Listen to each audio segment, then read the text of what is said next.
Hello and welcome to Calvinopolis History, minimalism at its finest. If you're looking for an end to the dark tunnel that is YouTube, you're about halfway there. And it's time to turn back. I've seen it. I'll never think of celery the same way again.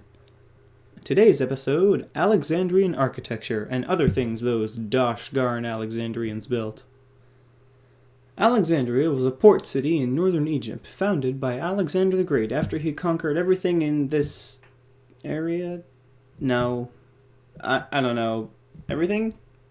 First up in the many architectural marvels of the city was the big-ass library, also known as the Royal Library, but whatever. After Alexander the Great conquered everything with his fuzzy helmet and built Alexandria, a man known as Demetrius of Phaleron planned and built a library which he intended to be the central collection of knowledge and study in the world. Seeing as Alexander had just explored and documented a good chunk of the continent, there was a lot of new knowledge for the library to collect, so that went great. Yay! Some historical records suggest that the library had automatic doors which were powered by a steam engine. This type of steam engine, called an ilopile, was lost to history after the fall of the library and then reinvented centuries later.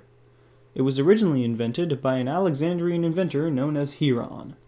Hieron was also the inventor of several other devices which were seemingly miraculous to the average person. One such invention was a jug that turned water into wine, using a series of tubes and a hidden compartment. Elsewhere in Rome, if you wanted automatic doors, you would have to have slaves push on spinny things. But in Alexandria, you have slaves shovel coal onto a fire, making the water evaporate and spew out of a pipe, which causes the door to open. Anyway, the big-ass library eventually collected so many books that they had to build a second one in another part of the city to hold all of the books. This smaller library was known as the Serapeum, or as the miniature big-ass center of all knowledge and power in the old world. By me. Both of the libraries flourished until Julius Caesar stuck his ass in a war between Cleopatra and the Egyptian king, Ptolemy XLII. V. The city was invaded! Specifically, the part of the city that contained the royal big-ass library, not to be confused with the miniature big-ass center of all knowledge and power in the old world, which was in a perfectly safe and uninvaded part of the city. Caesar was doing a shitty job of defending the city, but don't worry folks, he had a plan B, which was to set the endangered part of the city on fire, which happened to contain the big-ass library. Oh well, we just have to accept these things. Knowledge, society, culture, they come and go. In the end, it's all okay. What was left of the library declined over time, but luckily the miniature big-ass center of all knowledge and power in the old world, or Mbakakpao as it shall henceforth be called, survived for quite a long time. Until King Theodosius wrecked and burned and built a church on top in his quest to destroy everything that wasn't Christian enough.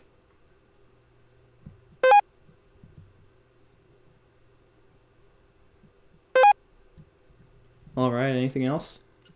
Oh yeah, that huge lighthouse thing. The Pharos of Alexandria, or as it shall henceforth be called, Discount Barad-dûr, was comprised of 3 sections, a tall square base, an octagonal midsection, and a circular section on top. At the top of the Discount Barad-dûr there was a large set of bronze mirror magnifiers to reflect bright beams of light all day, and a fire burned at night so that there would always be a light for incoming ships. But what if the ships are meaty bad guy ships? There are historical, but actually scientifically feasible rumors that during the brightest hours of the day, the mirrors of the Discount Barad-dûr could be focused to set an invading meanie McBadguy ship on fire. The Pharos was built mainly of stone blocks reinforced with lead so that they would be more resistant to ocean waves. That's all I really had to say about that, so here's the entire Wikipedia article about lead. Elsewhere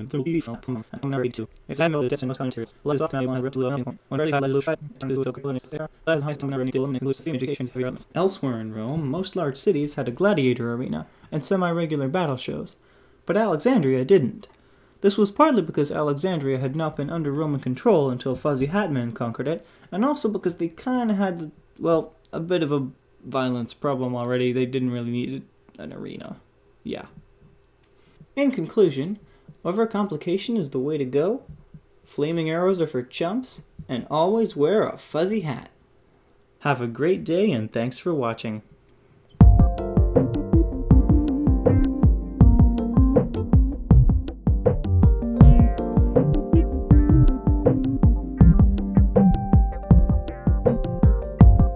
Fucking shit!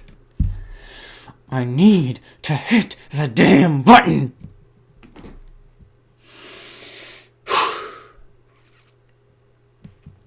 The blooper reel is gonna be longer than the fucking video. For the library to collect. So that I didn't hit the button. I didn't hit the button. I didn't hit the button. I didn't hit the button. I didn't hit the button. I didn't hit the button. Yay. Yay. Yay. Yay. At the top of the discount bar door, there was a large set of bronze mirrors and magranires, Muful, North Yemen.